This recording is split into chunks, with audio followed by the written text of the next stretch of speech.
Hello नमस्कार, आप लोग को फानी क्या में स्वागत है। यहाँ पर देखेंगे जीव विज्ञान सीरीज के अंतर्गत जीव जगत का वर्गीकरण part 3 classification of the living world के यहाँ पे हम पार्ट 3 देखने वाले हैं। बाकी आप जो है इसके अलावा जो भी क्वेश्चन इस चैप्टर से उसको देख लीजिएगा। बाकी नेक्स्ट चैप्टर हम यहाँ पे देखने वाले हैं अगली क्लास में। तो पार्ट 16 यहाँ पे देखेंगे जो कि आपका इंपॉर्टेंट है। NEET, ICAR, BHU, UP, cadet, CRT, BCC, MP, PATs and JETs other जो भी एग्ज़ाम होते हैं, एंट्रेंस एग्ज़ाम या कुछ भी हैं जहाँ पर भी बायोलॉजी आती है, सभी के लिए इंपॉर्टेंट है एक क्वेश्चंस। तो यहाँ पे हम टॉपिक वाइज सभी वीडियोस देख रहे हैं। तो शुरू करेंगे और देखेंगे अपने मोस्ट इंपॉर्टेंट 25 क्वेश्चंस को ज़्यादा से ज़्यादा शेयर करता कि मैक्सिमम लोग पास चीज़ें पहुँच सकें। पहला क्वेश्चन है जो टोबैक्टर तथा बेसिलस पोलीमिक्सा उदाहरण है। Examples are Azotobacter and the Bacillus polymyxa. तो यहाँ पे अगर राइट आंसर की बात की जाए तो ये सब किसके उदाहरण आते हैं? दोनों यहाँ पे एजोबैक्टर एंड बेसिलस पोलीमिक्सा, तो ये किसके अंतर्गत आ जाएंगे?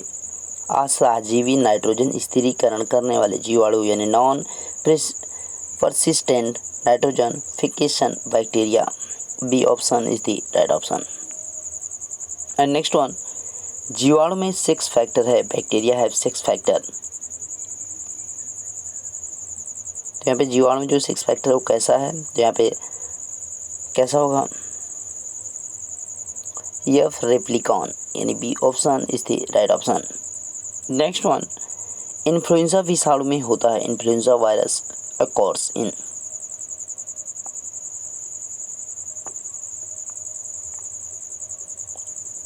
तो यहाँ पे 3 का राइट आंसर क्या हो जाएगा? तो जो इन्फ्लुएंजा वायरस होता है उसमें यहाँ पे अगर बात की जाए तो उसमें क्या होता है? उसमें RNA होता है। ध्यान रखिएगा, इन्फ्लुएंजा वायरस में RNA होता है। नेक्स्ट वन, जीवाणु के गुणसूत्र में न्यूक्लिक अम्ल बहुलक होते हैं। In the chromosome of the bacterium nuclei acids और पॉलीमर्स। यहाँ पे 4 का राइट आंसर क्या हो जाएगा?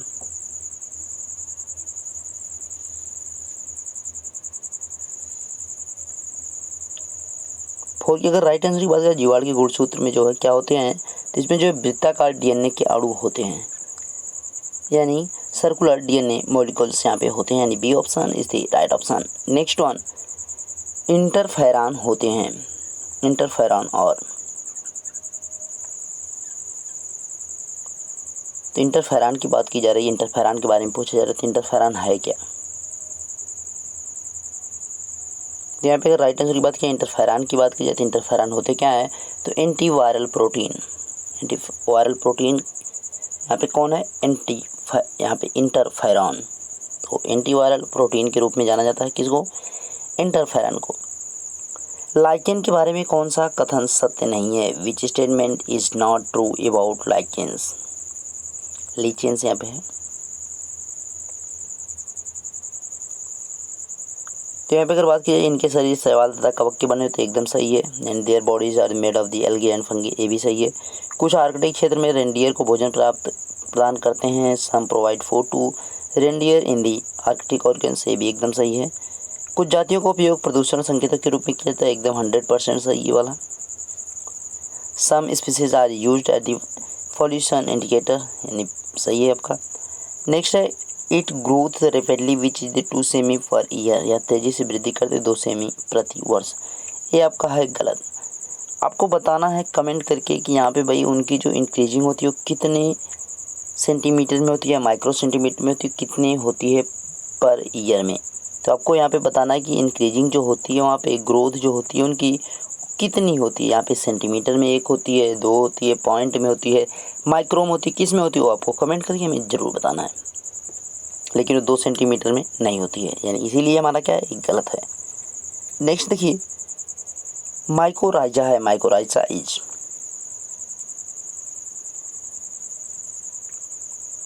तो माइकोराइजा की अगर बात की जाए तो माइकोराइजा क्या है?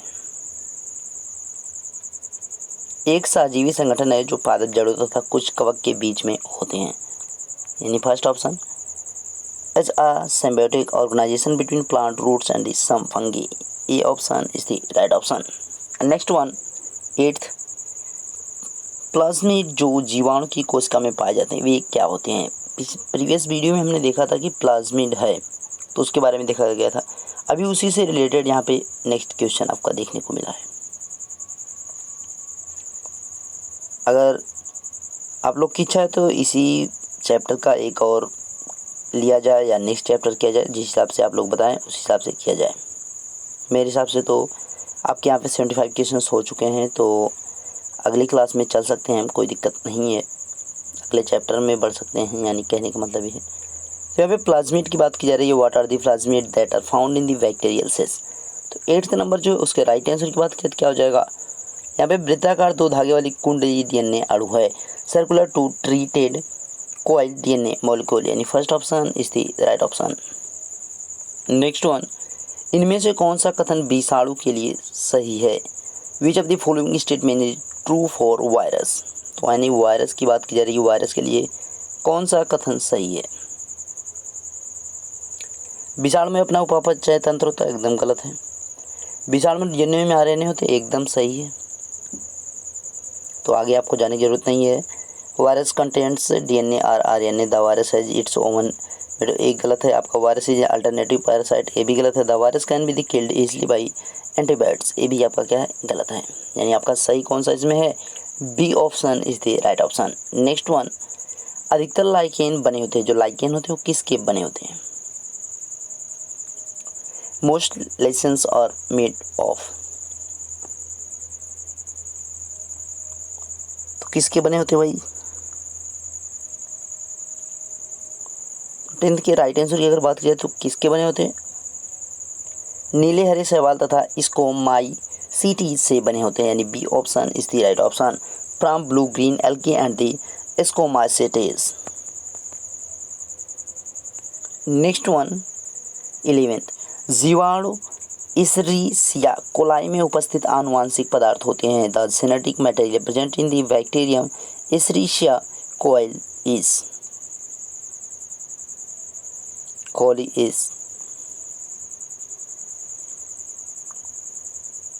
तो 11th का क्या है राइट आंसर।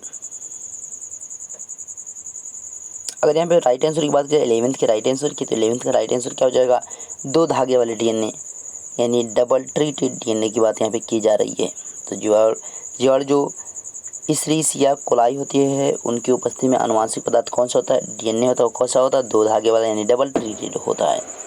नेक्स्ट वन, 2 जीवाणु जो जेनेटिक इंजीनियरिंग के प्रयोगों में काफ़ी उपयोगी हैं, 2 bacteria which are very useful in genetic engineering experiments, और यहाँ पे कौन है,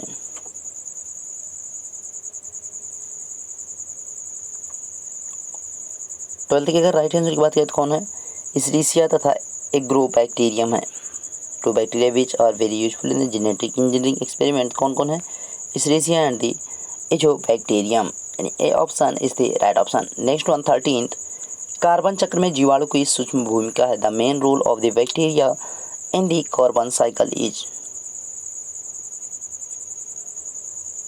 what's the right answer of the 13th। Right answer, पाचन तथा कार्बनिक पदार्थों का विखंडन, यहाँ पे जो है कार्बन चक्र में जीवाणु को क्या होती है, मुख्य भूमिका होती है, यानी मेन जो उनका रोल होता है वो क्या होता है, digestion and the breakdown of the organic matter, यानी C option is the right option. Next one, कुछ ऐसे जीव ज्ञात हैं जो 100 से 105 डिग्री सेल्सियस तापमान पर वृद्धि तथा गुणन करते हैं, वे किस वर्ग में आते हैं, some such organism are known that the grow and the multiple at the temperature of the 100 to 105 degree Celsius, which class are the came, यानी यहाँ पे 100 से 105 में भी वो रहते हैं और फिर भी वो क्या करते हैं, प्रजनन करते हैं, वृद्धि करते हैं, सब चीज़ें वहाँ पर उनकी नॉर्मली चलती जैसे सबकी लाइफ होती है। देख सकते हैं डिग्री सेल्सियस है तो काफ़ी ज़्यादा हम तो उबल जाएंगे, मतलब इंसान जो है उसमें क्या होगा, उबल जाएगा, जिसमें पानी उबलने लगता है इंसान तो और पहले ही 60-70 पे उबल जाएगा, जलने वाली बात आ जाएगी ना। तो यहाँ 14th की अगर राइट आंसर की बात की जाए तो 14th का राइट आंसर क्या हो जाएगा, तो समुद्री आर की जीवाणु की बात की जा रही है, समुद्री आर की जीवाणु,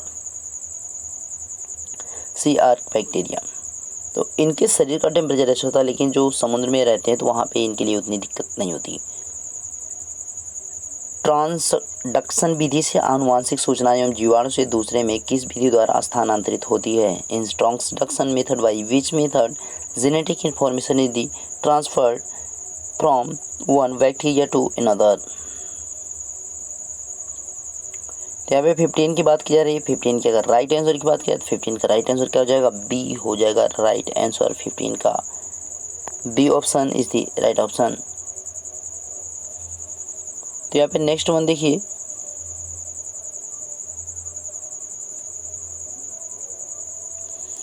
कह रहा है कि फक्सीनिया बनाता है, मेक्स फक्सीनिया। तो यहाँ पे 16 का राइट आंसर क्या होगा, what is the right answer of the C, sorry यहाँ पे 16 की बात की है, सी नहीं 16 की बात की है। 16 का राइट आंसर क्या हो जाएगा, यूरेडिया तथा टेलिया गेहूं के पत्तों पर, यानी B option is the right option. Next one 17, किस सूक्ष्म जीव का उपयोग साइट्रिक अम्ल के उत्पादन के लिए औद्योगिक स्तर पर किया जाता है, which microbe is used industrially for the production of citric acid. तो किसका यूज किया जाता है यहाँ पे, 17 के राइट आंसर की बात की जाए तो क्या हो जाएगा, Aspergillus niger. Next one, yeast Saccharomyces cerevisiae का उपयोग किसके औद्योगिक उत्पादन में किया जाता है, yeast Saccharomyces cerevisiae in used in whose industrial production. तो 18 के राइट आंसर की अगर बात की जाए तो क्या हो जाएगा, तो एथेनॉल के बनाने में यहाँ पे किया जाता है, ध्यान रखिए एथेनॉल। नेक्स्ट वन, निम्न में से किस जीव द्वारा धान की उपज बढ़ जाती है, paddy yield is increased by which of the following organism. तो ये किसके द्वारा बढ़ जाती है, यही चीज़ आपको बताना है और कुछ भी यहाँ पे नहीं बताना है। तो यहाँ पे अगर बात की जाए राइट आंसर की तो क्या एनाविना के द्वारा यहाँ पे होता है, ठीक है। एनाविना का प्रयोग करने से क्या होता है, यहाँ पे धान की जो है उपज बढ़ जाती है। तो एनाविना अगर है खेत में तो काफ़ी इससे फ़ायदेमंद होने वाला है। प्रकाश संश्लेषण जीवाणु के वर्णन किस में होते हैं, what are the description of the photosynthetic bacteria.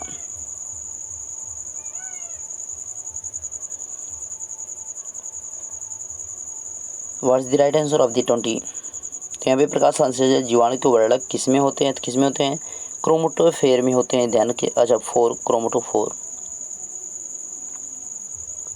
पूर्व केंद्रीय कोशिका का आनुवांशिक पदार्थ है, what is the genetic material of the free centroid cell. तो 21 के राइट आंसर क्या है, 21 की राइट आंसर की बात करें तो क्या है, D option is the right option. वृत्ताकार डीएनए बिना हिस्टोन के, circular DNA without histone. Next one, धान के खेत में सबसे अच्छा हरित खाद है, the best green manure in the paddy field. तो कौन होगा, एसोला होगा, ध्यान रखिएगा एसोला। नेक्स्ट वन, एंजाइम अनुपस्थित होते हैं, एंजाइम आर एब्सेंट। तो किस में नहीं होते एंजाइम, तो एंजाइम आपका साइनोबैक्टीरियम भी होता है, शैवाल में भी होता है और कवक में भी होता है, जबकि किस में नहीं होता, विषाणु में नहीं होता, यानी वायरस में आपका कोई भी एंजाइम नहीं होता है। नेक्स्ट वन 24, एक विषाणु को जीवित जीव कह सकते हैं क्योंकि a virus can be called a living organism because. उसको कह सकते हैं क्योंकि, मतलब क्यों कह सकते हैं भाई, तो उसको इसलिए कहा जाता है क्योंकि पोषक के अंदर प्रजनन करता है, इसीलिए इसको कहा, मतलब एक यहाँ पे जीवित जीव हम कह सकते हैं breads inside the console. Next one and last one, कवक द्वारा संचित भोज्य पदार्थ है, what is the food substance accumulated by the fungus.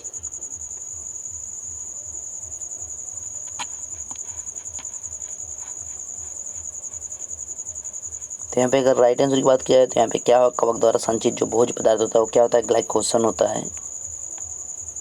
तो आपके जो मोस्ट इम्पॉर्टेंट 25 क्वेश्चन थे सभी हो गए कंप्लीट। और आगे आप कमेंट करके ज़रूर इसको बताइएगा कि नेक्स्ट यहाँ पे चैप्टर कल ले आया जाए या इसी चैप्टर की अभी पार्ट 4 किया जाए या नेक्स्ट चैप्टर की आपको वीडियो यहाँ पे अवेलेबल कराए जाएँ। मिलेंगे नेक्स्ट वीडियो में और इसको ज़्यादा से ज़्यादा शेयर करें, ज़्यादा से ज़्यादा लाइक करें और मैक्सिमम लोगों के पास पहुँचाएँ। मिलेंगे नेक्स्ट वीडियो में, तब तक देखते रहिए foreign with a sister. Thank you.